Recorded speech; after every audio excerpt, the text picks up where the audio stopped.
para llevar adelante, para mostrarnos, contarnos la propuesta del taller elegido. Pero antes quería reflexionar un poco, leer este texto para reflexionar justamente la importancia de que los seres humanos, sin excepción, estamos dotados de una característica particular, la de ser diferentes los unos de los otros y la de poder, por tanto, integrar grupos variados, beneficiándonos todos con la igualdad de oportunidades. Todas las personas necesitamos vivir sin comparaciones con los demás.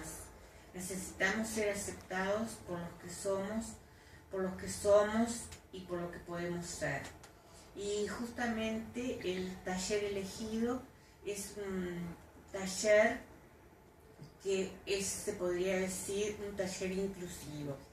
Le doy la palabra a Mónica Dendi y bueno, después tenemos una sorpresa. ¿Me escuchan? Te paso el micrófono.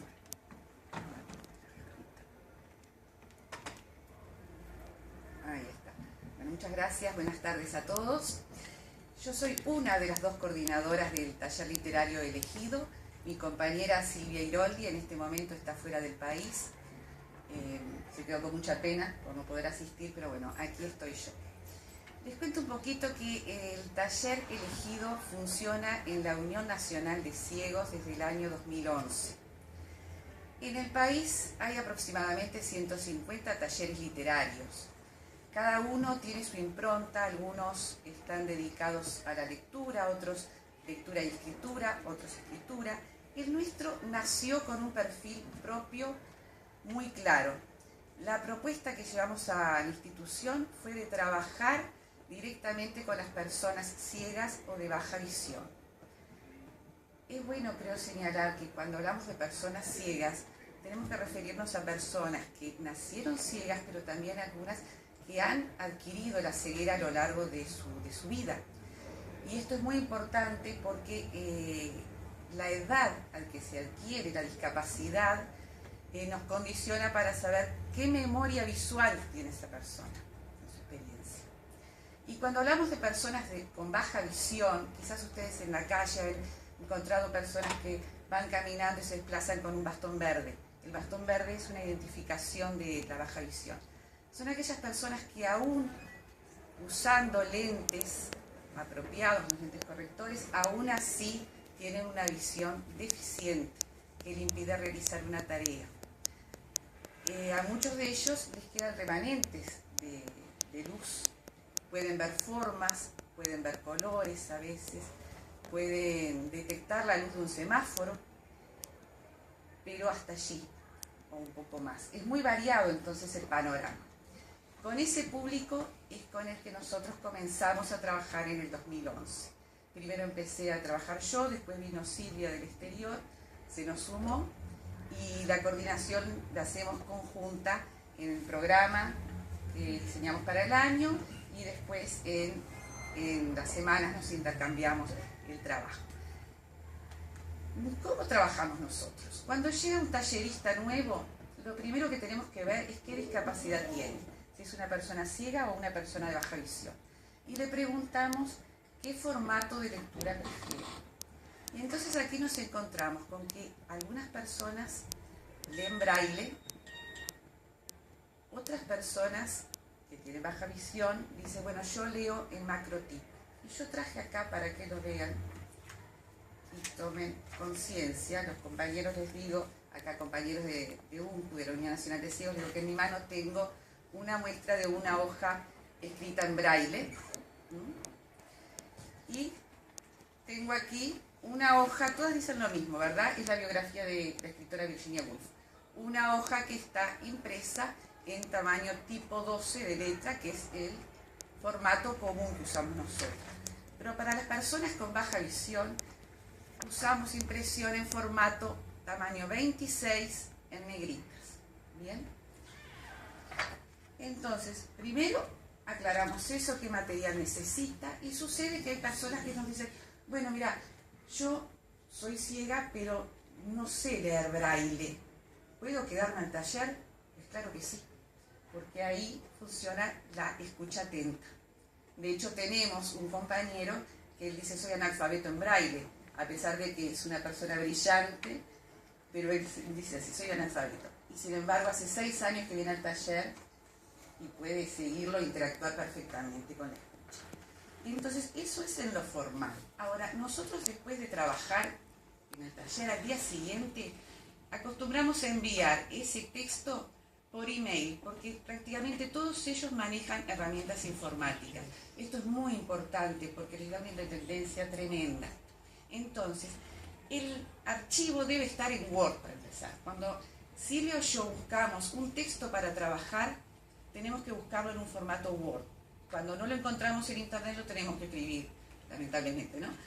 Se lo enviamos a UNJU, a la Unión Nacional de Ciegos, y ellos lo imprimen entonces en braille o en macrotip, ¿verdad?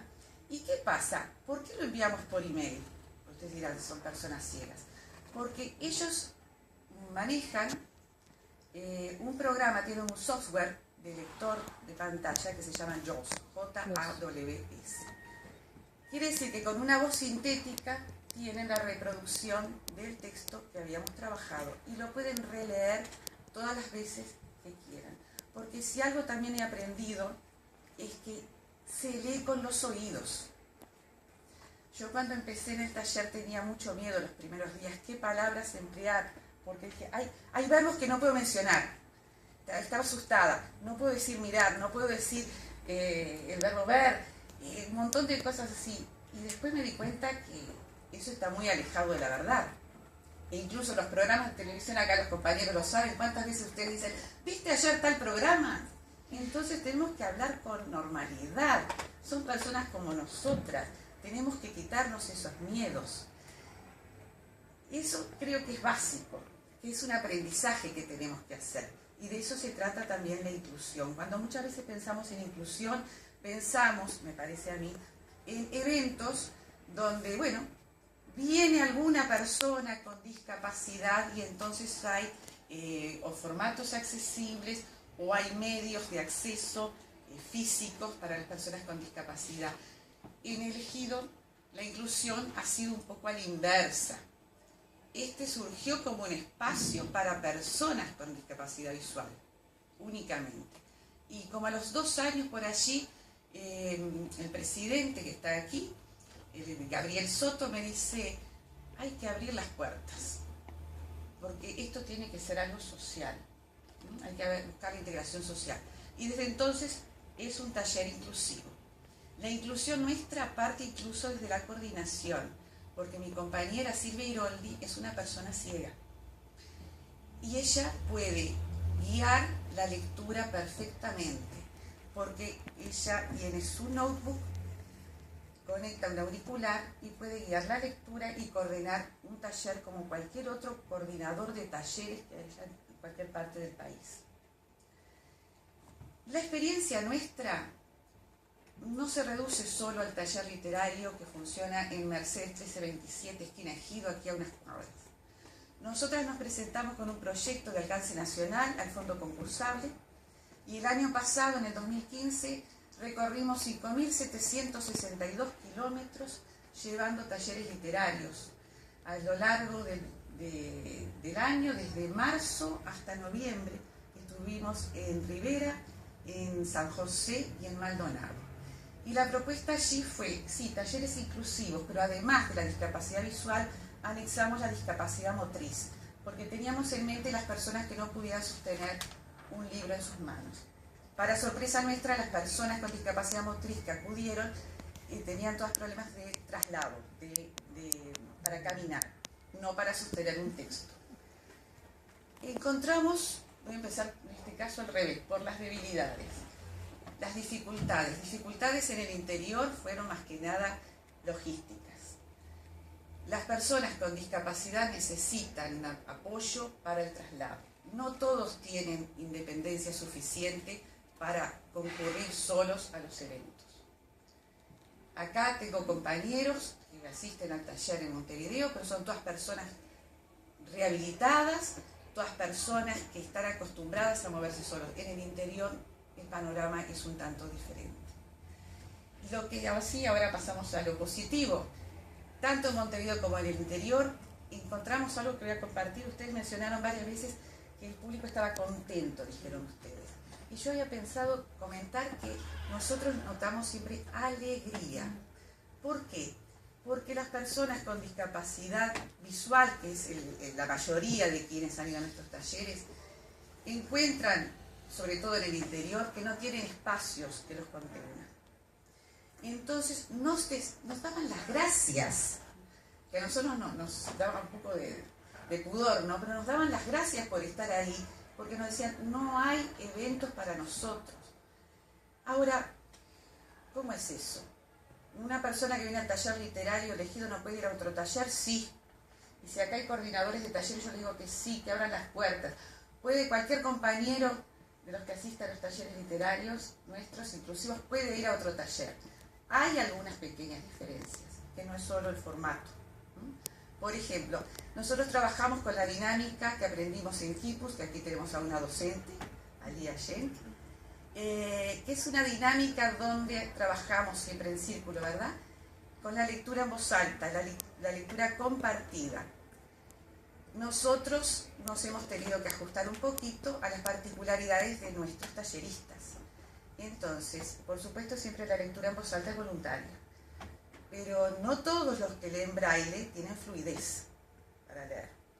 Y a muchos también les da un poco de vergüenza a veces leer en forma entrecortada porque lógicamente se corta el ritmo, ¿verdad? Entonces, muchas veces quienes leen son personas que tienen baja visión, y también sí hay compañeros que leen braille, que si uno no lo está mirando, no se da cuenta que lo que tiene en sus manos es un texto en braille, leen con una fluidez asombrosa.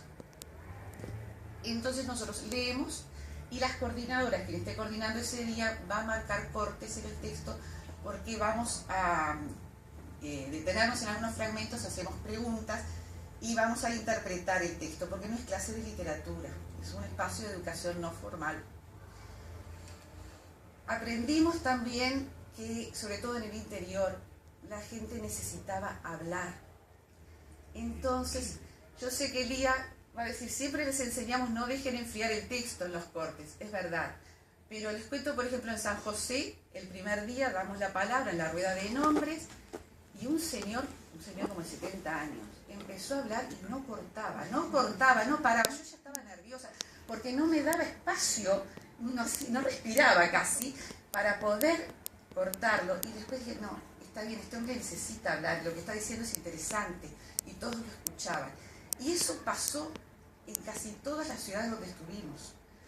Porque es una necesidad de oírse, de que los oigan, de sentirse importantes, de sentir que pertenecen a un colectivo. Entonces la literatura también se vuelve un hecho social.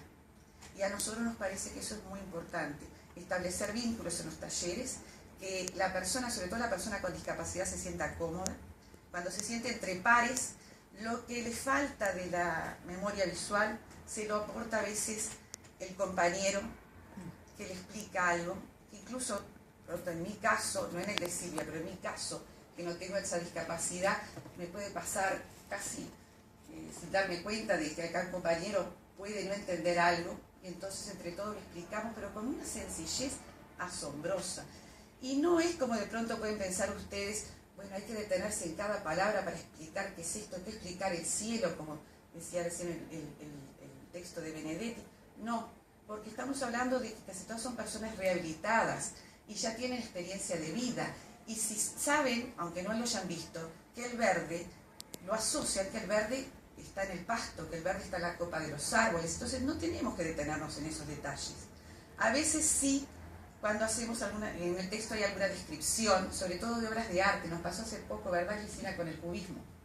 ¿Qué es cubismo? Bueno, había que explicar cómo es el cubismo, cómo es un cuadro cubista, ese tipo de cosas.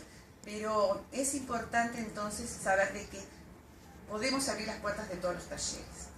Quisiera comentar un testimonio que me pareció muy tocante en la ciudad de San José. Una señora de 84 años, a la segunda vez que fuimos se me acercó y me dijo, mira, dice, yo no terminé la primaria, una señora con baja visión, no terminé primaria, me llevé la hoja que ustedes me dieron con el texto en macrotipo. Yo no lo puedo creer, pero en mi casa despacito lo pude leer todo. Nunca más se había leído.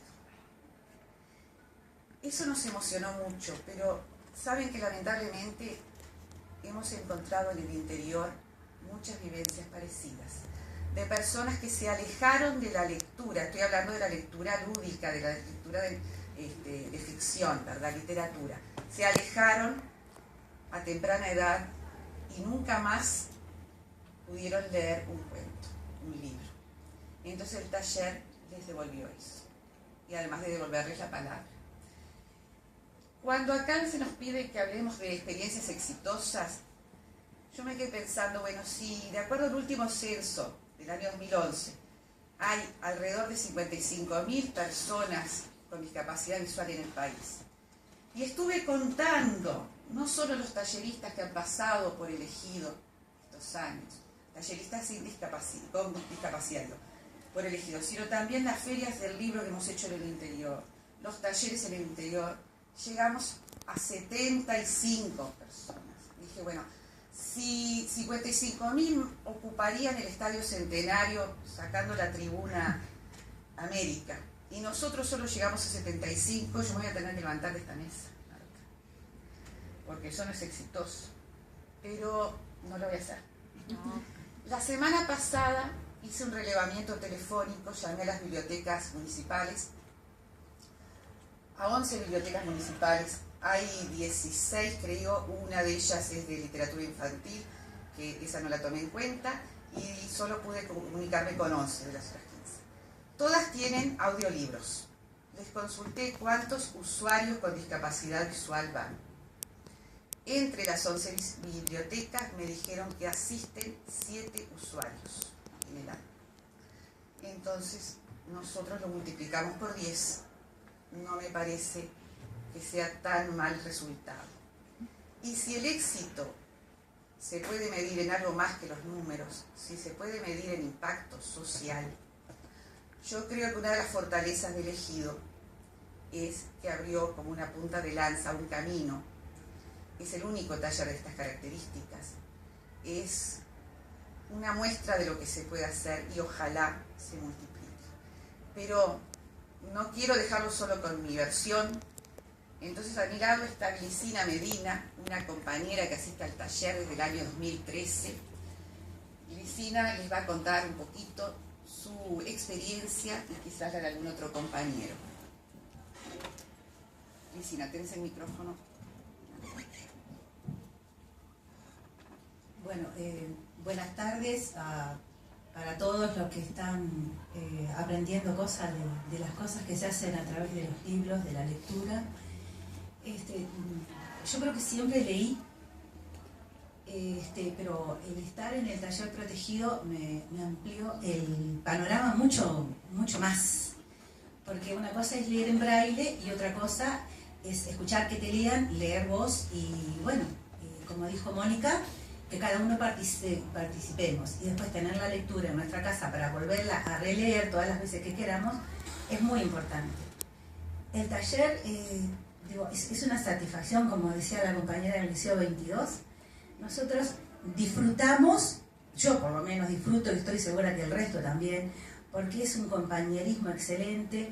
Yo le digo siempre a Mónica y a Silvia que gracias a ellas nosotros tenemos este vínculo afectivo, porque no solo somos compañeros, nos queremos mucho, porque dicho por una de las componentes del taller, que es una chica de 14 años y otra de 15, el taller es el taller de los abrazos.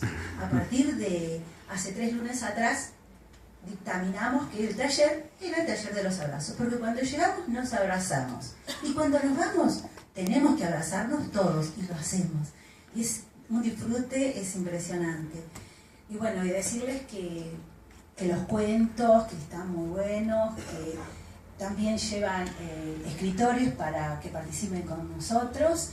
Y bueno, repartimos con ellos, los conocemos, estamos sentados con ellos y bueno, nos llevamos un conocimiento extraordinario. Y bueno, no sé, yo más o menos le puedo decir que Yo soy ciega de nacimiento, tengo cataratas congénitas y, como decía Mónica, tengo poca memoria visual porque cuando en mi adolescencia me operaron de cataratas pude tener la posibilidad de ver luz y colores, pero hay muchas cosas que no sé que existen. Y bueno, yo pregunto y hoy casualmente le decía a Marta y a Mónica que la vida, Dios me ha regalado tantas cosas y me las sigue regalando sin que yo me las merezca. Y yo pregunto lo que es tal cosa y siempre encuentro a alguien que lo busca de una manera o de otra para llevármelo, para que yo lo pueda reconocer con las manos, ¿no? Porque la mayoría de los compañeros del taller, como dijo Mónica, adquirieron la ceguera de grandes, entonces me llevan un adelanto impresionante. Y bueno, quiero comentarles una cosa chiquita y si me extiendo, por favor, préndame la luz. Yo voy a un taller de teatro integrado, la única ciega soy yo, y el grupo me recibió como si me conociera de toda la vida. Digo, no tuve ningún tipo de dificultades, todo lo contrario. Ellas dicen que han aprendido conmigo la derecha y la izquierda porque no saben si tienen dos derechas o dos izquierdas, o dice la otra izquierda o la otra derecha. Entonces, y yo no sabía lo que era un lagarto. Ustedes dirán, ¿cómo lo vas a saber lo que? No, nunca había tenido un lagarto en mis manos. Porque digo, no sabía qué era. No se me ocurrió tener la curiosidad. Y hubo una compañera de teatro que le pidió a la nieta un lagarto y me lo llevó. Si eso no es un resultado positivo, si eso no es algo maravilloso, no sé, ¿qué es lo que puede haber? Y bueno, no sé, comento otra cosita y bueno, préndame la luz en serio. Yo también tengo la satisfacción de haber hecho un taller de pinturas con aromas y es tan lindo ensuciarse las manos con pintura y sentir el olor, es fantástico. Y cuando alguien me decía, vamos a ver una exposición de pintura, y yo dije, ¿para qué si yo no la veo? Ahora digo, si hubiera ido hubiera aprendido muchas más cosas, pero creo que las cosas llegan en el momento que tienen que llegar. Y bueno, yo soy muy feliz haciendo todas las cosas que hago. Y bueno, no sé si quieren preguntar algo, menos la edad. No, quisiera agregar que en el taller también damos disparadores de escritura y hay compañeros que escriben. Eso es un obstáculo muy grande para ellos y sin embargo lo hacen con entusiasmo. Ofrece algunas dificultades, por supuesto, porque obviamente la parte sintáctica, a veces sobre todo la parte de puntuación, es un desafío muy grande, ¿no? Pero aún así escriben. Y quien no sabe usar las herramientas informáticas, también memoriza. Tenemos una compañera que cuando damos disparadores, ella trae sus trabajos hechos poemas, son poemas, y los memoriza. Tanto que hemos ido al MAM, al mercado agrícola, y nuestros talleristas han recitado. Me parece un logro fantástico. Por último, ¿qué aporta un taller inclusivo a una persona sin discapacidad? Porque se nos han sumado muchas personas, aquí y en el interior. Es un taller más, un taller más. Lo que aporta quizás es como una vivencia personal de darnos cuenta que la discapacidad no contagia, que todos somos iguales y que podemos disfrutar. Tanto que tenemos una amiga que es alemana, hija de uruguayo. Ella estudia en la Universidad de Viena. Cuando visita Montevideo una vez al año, no deja de venir todos los lunes al taller. Así que solo me resta ahora invitarlos a que pasen por nuestro taller El Ejido en Mercedes 1327, los días lunes de 19 a 20:30, y aquí les vamos a dejar para que ustedes vean las hojas con la información del taller en braille y en tinta. Muchas gracias. Muchas gracias. La verdad que 3 experiencias muy, muy exitosas, porque los éxitos no se miden en números, sino por otros indicadores. Y de las tres experiencias surge la lectura como realmente una vivencia de amor, la lectura como una fiesta, la lectura es alegría, la lectura es interacción con el otro, y que se vive la lectura de diferentes formas. yo quería pedirle a Virginia si nos podía regalar un poco de lectura, un cuento, un poema. No, un cuento, yo no Un sé. cuento.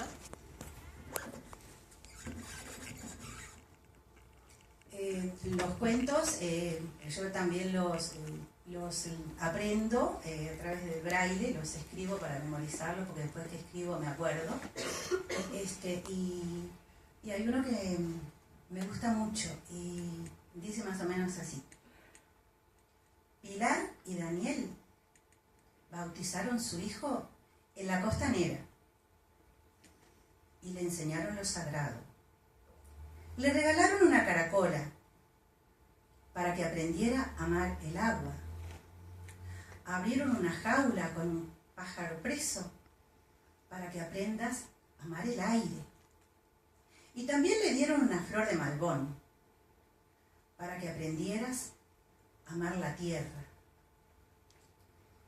Y al final le dieron una botellita cerrada para que nunca la abras, para que aprendas a amar el misterio. Pájaro pintado de Eduardo Galeano.